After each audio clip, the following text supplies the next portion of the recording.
Have you ever wondered why you feel jittery, fatigued, or hyperactive after consuming something that's red in color? Have you ever noticed the increased hyperactivity in children after snack time? Red dye 40 may be to blame. The purpose of my speech will be to persuade my audience to no longer consume red dye 40. As someone who suffers from ADHD and is unmedicated, I can tell you firsthand that red dye 40 makes me feel off my rocker. I used to be someone who loved consuming red sodas. I loved the flavor, I loved the taste, but every time I would consume one of those, I would feel insane. I was hyper, I couldn't concentrate, I couldn't focus, and this may be because of red dye 40. I believe that my audience should stop consuming red dye 40 because it's a synthetic dye. It does cause increased hyperactivity and it has a known carcinogen.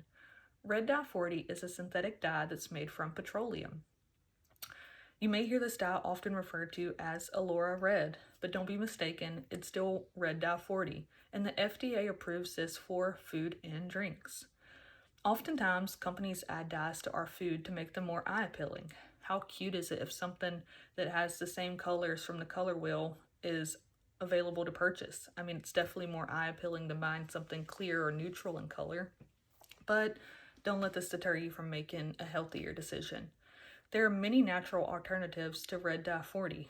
Beets, beet powder, cranberries, boiled cherries, raspberries, all of those ingredients will give you that same beautiful red color without giving you the chemical.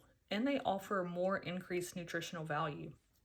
From the National Library of Medicine, the Diet and Nutrition article, according to the International Association of Color Manufacturers, artificial color additives enhance and correct natural colors and provide a colorful identity to foods that would otherwise be colorless, as well as compensate for that natural color loss. So, are we even gaining anything by consuming red dye 40? And please tell me you've noticed the increased hyperactivity in children, especially after consuming maybe a red popsicle or during a summer and getting their favorite red snow cone. Well, I think we might know what's to blame for the increased hyperactivity in those situations as well. Red dye 40 may be to blame for this increased hyperactivity, although this is dependent upon the child's sensitivity to the red dye 40. An article by Berkeley Public Health with Professor Asa Bradman, researchers found that the FDA's ADI levels for synthetic food dyes are based on 35 to 70-year-old studies. They weren't even designed to detect the types of behavioral effects that we are now observing in children.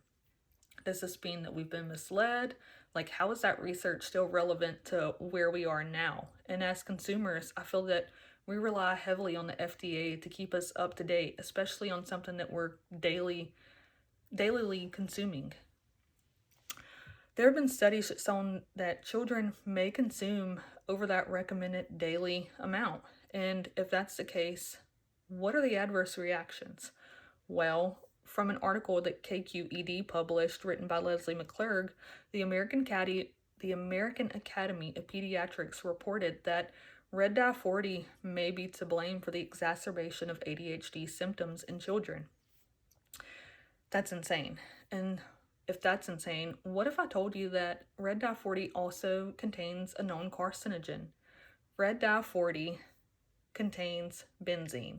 Benzene's naturally found in areas where there are volcanoes and forest fires. Benzene is a natural substance of gasoline, cigarettes, as well as crude oil. Why on earth would we want to consume something that's flammable? Why on earth would we want to put that into our body? Exposure to benzene has been linked to cancer such as leukemia and other blood cell cancers. That was reported by the American Cancer Society, the article Benzene and Cancer Risk. So, if only being exposed can cause cancer, what does that mean for us consuming it? Like, I'm putting this into my body. Does that not increase my chances of getting cancer? The studies that are relevant to the consumption of red dye 40 and the amounts that are deemed toxic are approximately 70 years old. How are studies that are 1 decade old relevant to where we are now, let alone studies that are 7 decades old? We as humans evolve, so there's no way that literature can still support where we are now. Studies are still being performed on the adverse reactions of red dye 40, but ultimately choosing not to consume it is probably best. Overall, there does still seem to be conclusive evidence that consuming certain synthetic dyes, like red dye 40, can increase hyperactivity and possibly irritability in susceptible children. That was according to WebMD, an article, What is Red Dye Number 40? At the end of the day, we're responsible for what we put in our body. We're responsible for getting the knowledge that we need to make educated decisions on a daily basis. It would be a nightmare to know that something that I consumed today would be responsible for a terminal illness 20 years down the line, especially when I have control over not consuming it.